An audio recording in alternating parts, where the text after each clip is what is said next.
أعوذ بالله من الشيطان الرجيم. بسم الله الرحمن الرحيم. إن الحمد لله نحمده ونستعينه ونستغفره ونستهديه ونشكره ونعوذ بالله من شرور أنفسنا ومن سيئات أعمالنا.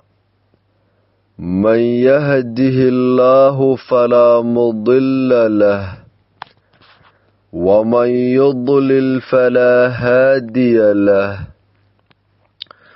وأشهد أن لا إله إلا الله وحده لا شريك له ولا مثيل ولا ضد ولا ند له. وأشهد أن سيدنا وحبيبنا وعظيمنا وقائدنا وقرة أعيننا محمدا عبده ورسوله وصفيه وحبيبه.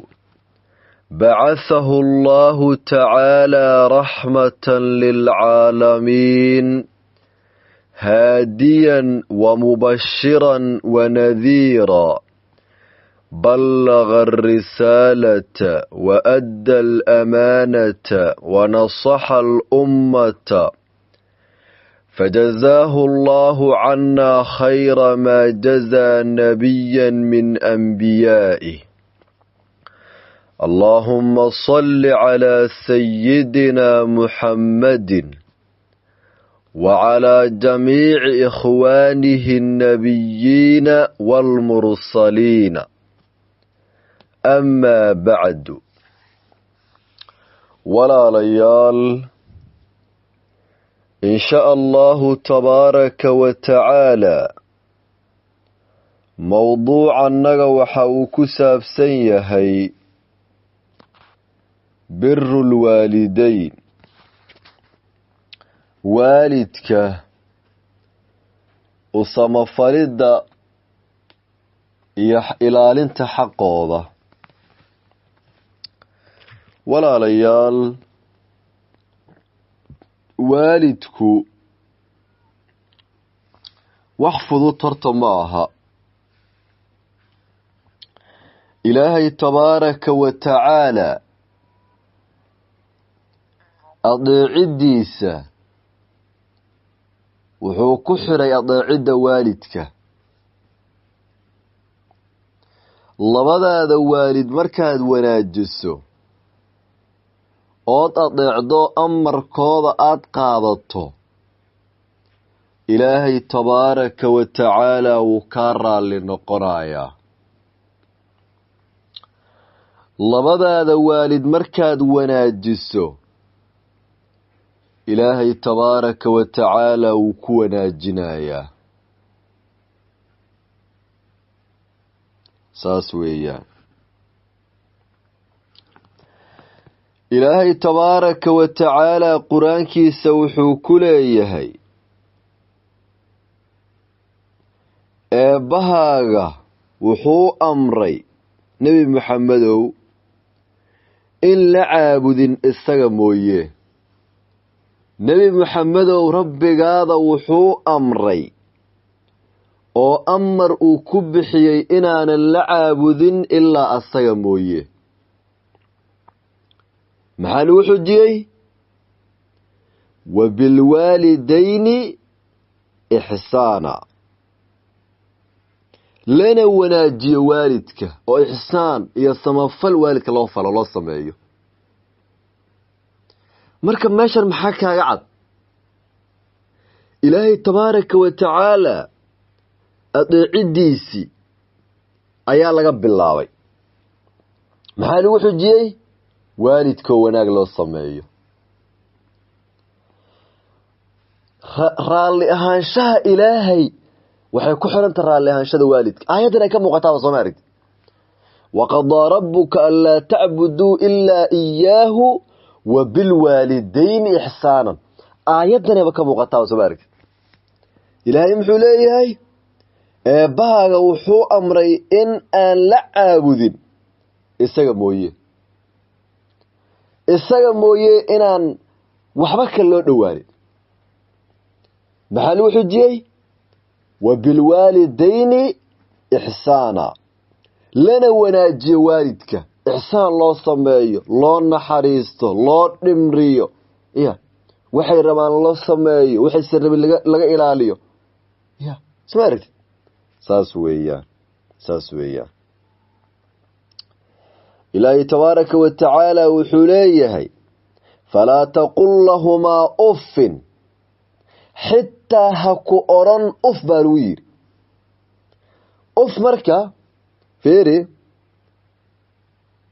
إرير أو موجنا يعرأ وأف صماها وإرير أف لكن محوكينا يا أفتا محاكي إيمانها هي عراكي إيماني تصمه عراكي إيماني سوي فيري مركا haddii uf keliya la mamnuucay oo la yidhi uf hadhihin waalidkaada war hoy waalidkaada uf hadhihin haddii ilahi subxana uu ku yidhi sidee ayay noqoni karaan erayadii kale kasii darnaa wixii kale kasii darnaa sidee noqonaya caaydi qaylidi maaragtay garaacid waalid in la garaaco maxay noqoni karaan kuwa marka kuwa intay joogan ay booska kuwa joogan marka ilaan uf baba la diiday garaacid caay iyo qaylo ma la ogolaanayo maya lama ogolaanayo wey ilaan ufti baba la diidan yahay soo aragti xaqiiqatan waan aragnay awlaad waalidkooda garaacay waan aragnay waanan maqalnoo aragnay waaye xasbuna allahu wa nicma alwakiil كل هالشيء بنكون شيء هيا قفك والد كيسة جراعو هالشيء أوو مستقبل كاد الله ونحرس تواد مطي آخرنا وح إلهي أكتي سكويا لمجرى صوبته أقفك والد كيسي قل إتوقاتي جراعي قفك صحبك مهر يا شيخ قفك صحبك مهر يا مجرتوي عرض إلهي ماشي ودم بيسو قفك مارتا وتاغيه قفك والد كيسة قل أقوري حسبنا الله ونعم الوكيل إلهي يوان كامران قلني إلهي ونقفري واحد نوعا صوكرة إلهي أولاد النوعا صوكرة نصين ربي ورحمانه وأولاد حن شيخ أولاد حن ويان أولاد والد كودا قراعيسة أولاد في عن مأه أولاد في عن مأه أولاد في عن مأه أولاد في عن مأه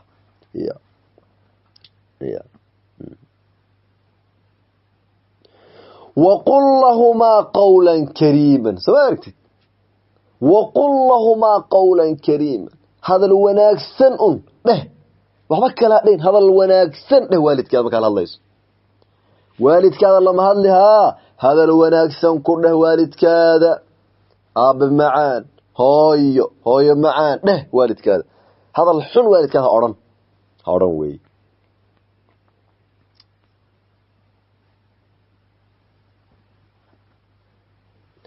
واخفض لهما جناح الذل والد كذا هاشكو ويليسين هوس أوريك نفتح لك والد كذا اللي جوكته سمعنا فهمي أو وجه إسهوسيسين نحريس والد كذا مركا اللي جوكته نحريس إسهوسيسين بالغار رباوي أما ما ركتاي مضح أهاو أما الشعب أهاو والد كذا مركا لا جوجته wax aad tahay malaha qiimo ma walihid baado waxba ma bari sharaf wada ma barihid ba dhulka dhigo xaso dhanba waalidkaada la joogta awlaad baad kamid tahay awlaadaad kamid tahay weey sabada fahmin waalidkaada hadii xitaa uusan waayeel ahayn waa uu ku baahan adna waa u baahan tahay baahida asaga uu ku qabana aysan u qabtaa ka badanba maxaa yeelay rabbiga aad caabudayso cibaadadiisa waxay ku xiran tahay cibaadada labadaada waalid ku xiran tahay weey labadaada waalid ood amarkooda raacdo ya ayaa ma aragtaayay ay ku imaanaysaa ilaahay tabaaraka wa tacaala inuu ku naxariisto albaabada ilaahay in lagaa furo waxaa ka horaysaa waalidkaada inaad soo hagaajiso qof aan waalidkiisa hagaajinin albaabka ilaahay waxba ogama furnee ogow waqul rabbi irxamhumaa u ducee rabbiyow u naxariiso siday ii koriyeen oo ii soo koriyeen anigoo yar waqul rabbi irxamhumaa kamaa rabbayaanii sagiiran soo maaragta rabbiyow ugu naxariiso albaabadaada u fur siday ii soo koriyeen ya anigoo aad u yar ilaahayow anu waan yaraa waalidkayga baa isoo koriyey ilaahayow siday ii soo koriyeen oo u fur albaabadaada dheh waalidkaada u ducee waalidkaada sheekh waalidkaada u ducee waalidkaada ducuu kaa mudan yahay waalidkaada duco ayuu kaa mudan yahay mooye hadalna kaama mudno ma aragtaayay mushkilad iyo ma aragtaayay dhibaato kalena waalidkaada kaama mudno saas weeyaan marka rasuulka sala allahu calayhi wasalama wuxuu yidhi ragima anfu man adraka abawayhi khasaaray baa la yidhi khasaaray qofki helay waalidkiis oo duqoobay haddana janno ku gelin jannadii uu ku waayeyba waalidkii waa ku ag duqoobay jannana muusan ku gelin ya maxaa yeelay wuxuusan jannada ugu gelin wax kale ma ahane wanaajin la-aan darteed waaye yacni waalidkiisa muusan wanaajinin maadaama uusan waalidkiisa wanaajinin jannada siduu ku gelahayaa marka jannada siduu ku gelahayaa waaye maya jannada ma gelahayo rasuulka sala allahu calayhi wasalama waxa uu yidhi alsalaatu liwaqtihaa huma biru lwaalidayn ya sooaadan fahmi waxaa laga hadlayaa mogtahay fadliga waalidka laga hadlaya soo maadan camalka ugu fadliga badan camalada la sameeyo salaada oo waktigeeda lagu tukado waaye salaada inaad waktigii loogu talagalay ku tukato waaye camal midka u wanaagsan kadibna maxaa ku soo xiga u samafalidda iyo wanaajinta labadaada waalid u samafalidda iyo wanaajinta labadaada waalid baa ku soo xoga weeye samaadan fahmi marxaban saasee marka insaanow labadaada waalid waa dadka kuwa ugu wanaagsan inaad la dhaqankooda hagaajisan lagaa doonaayo inaad wanaagga aad tusto waalidkaada la rabaa inaad u xisaanfashaa la rabaa maxaa yeelay fadligoodaa weyn ya fadliga iyo xaqa ay korkaada ku leeyihiin waa mid aad u weyn mid yar ma aha soomaadan fahmin waalidkaada ilaali waalidkaada sharaf waalidkaada qiimee waalidkaada qadari waalidkaada kor u haay waalidkaada marnaba hoosa u dhigin kor le u hay waalidkaada weeye marxaban nin ayaa u imaaday rasuulka sala allahu calayhi wasalama allahuma salli calaa sayidina muxamed dabadeedna wuxuu yidhi rasuulka ilaahayow dadka yaa ugu wanaagsan dadka yaa ugu xaqnimo badan dheh inaan maaragtay la saaxibo inaan saaxiib la dadkii igu fiicanoo yaa igu xaq badan rasuulka sallallahu alayhi wasallam wuxuu yiri hooyadaada haddana wuu ku celiyey yaa in la saaxibo maaragtay igu xaq badan dadka inaan la saaxibo haddana rasuulka sallallahu alayhi wasallam wuxuu yiri hooyadaada haddana wuu ku celiyey dadka inaan la saaxibo yaa igu xaq badan rasuulka sallallahu alayhi wasallam wuxuu yiri hooyadaada saddex mar baa hooyada soo celiyey haddana wuxuu yiri yaa igu xaqnimo badan dadka inaan la saaxibo rasuulka wuxuu yiri sallallahu alayhi wasallam aabahaaga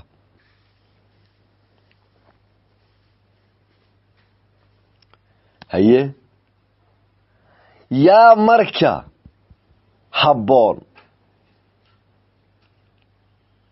wanaag in loo sameeyo ixsaan loo sameeyo loo samafalo la adeeco hooyadaada wax ka xaq badan ma jiro hooyadaada wax ka xaq badan ma jiro qofka ugu xaq badan hooyada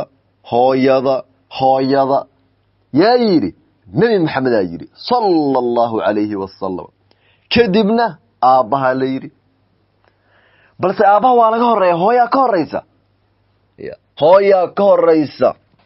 hooyaa ka horeysa wey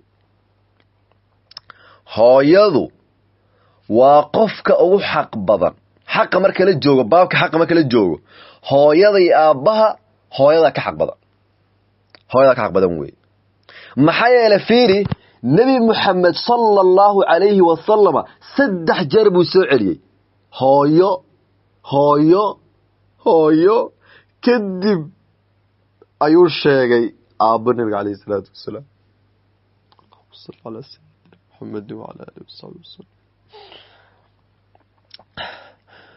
hooyadu waxay mudan tahay wanaajinta ugu badan hooyada waa in la siiyaa wanaaga midkiisa ugu badan weeyaan oo maxaa loo siinayaa sababtoo ah hooyo wax fudud maaha uur bay nagu soo qaaday dhalmadii xanuunkeeda la soo martay naaskii bayna soo nuujisay wayna soo daryeeshay jaceyl ayay bixisay mararka qaar waxaa dhici karta hooyada cajaa'ib badana hooyada mararka qaar waxaa la arkaa ayadoo gaajaysan oo cuntadii u baahanay leedahay in gaajay mahaysee hooyo cun bay ku leedahay allahu akbar cawada waa xanuunsanaysaa hooyo markaa korkacayso caawa dhan way kor fadhaysaa hooyo kaama kortegayso ilaa xanuunkaada caafimaad aad ka hesho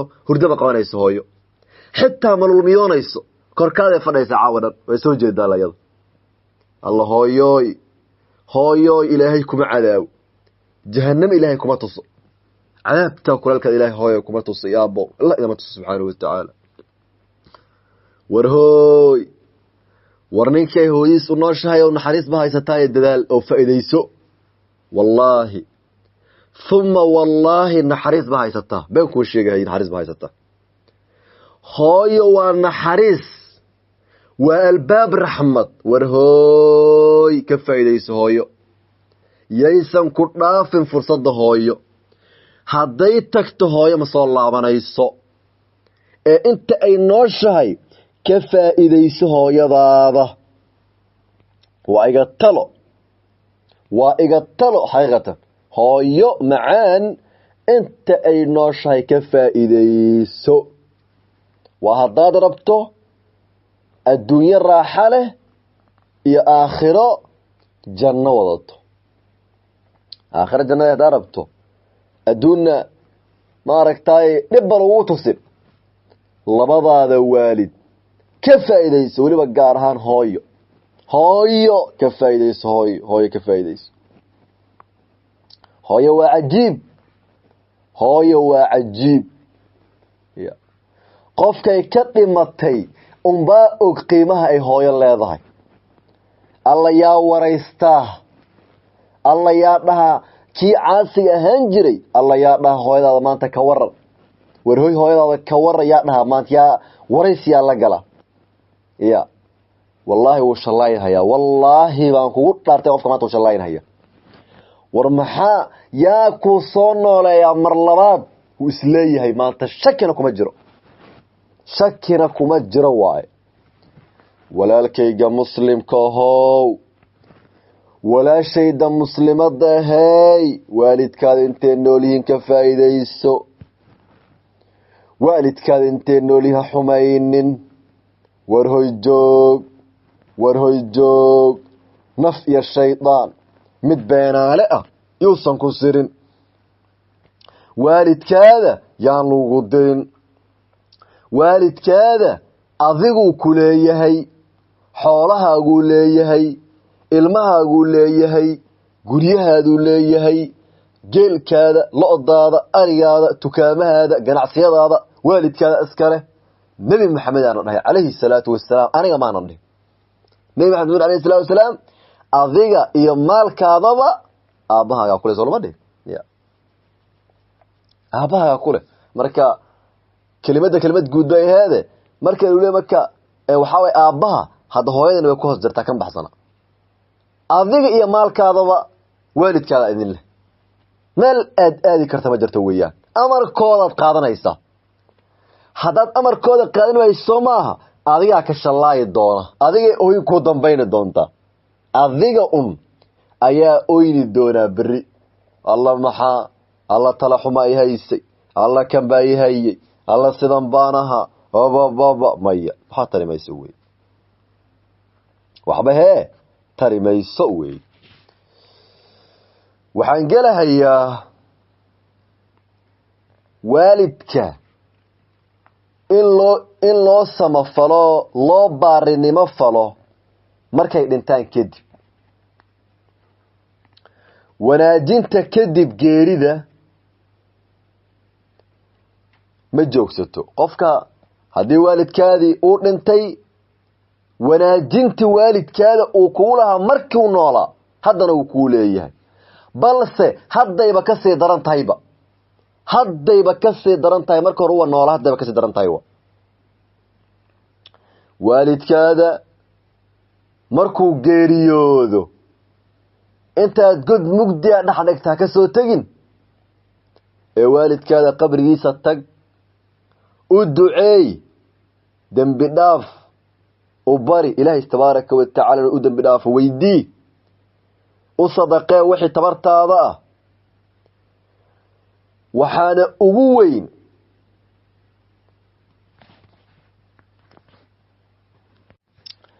samafalka waalidka, waxaa ugu weyn waxa waaye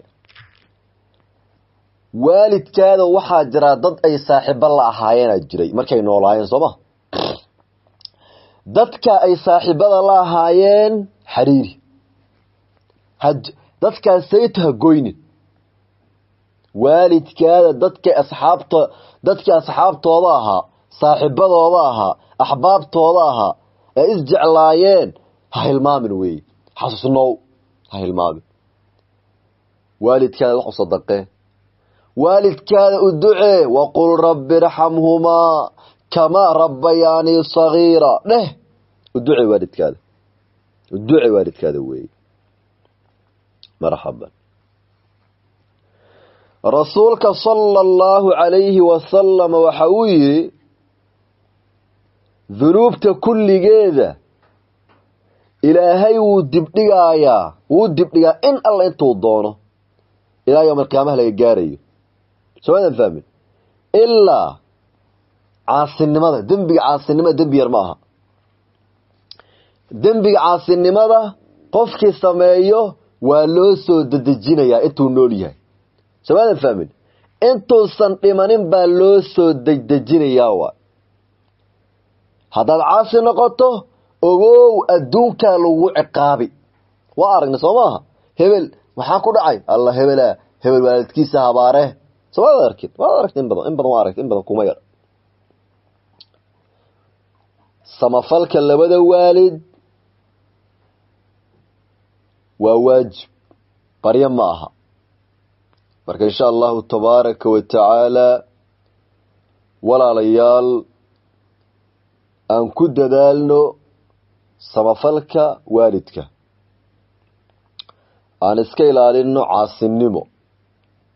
caasinimada waalidka way noocyo badan tahay caasinimadu waa wax kasta oo si weyn u dhibaayo waalidka waxaa ka mid ah qaylo ixtiraam darro ka tegista maaragtaayay oo inay waalidkii laga jeesado saasa ka mid ah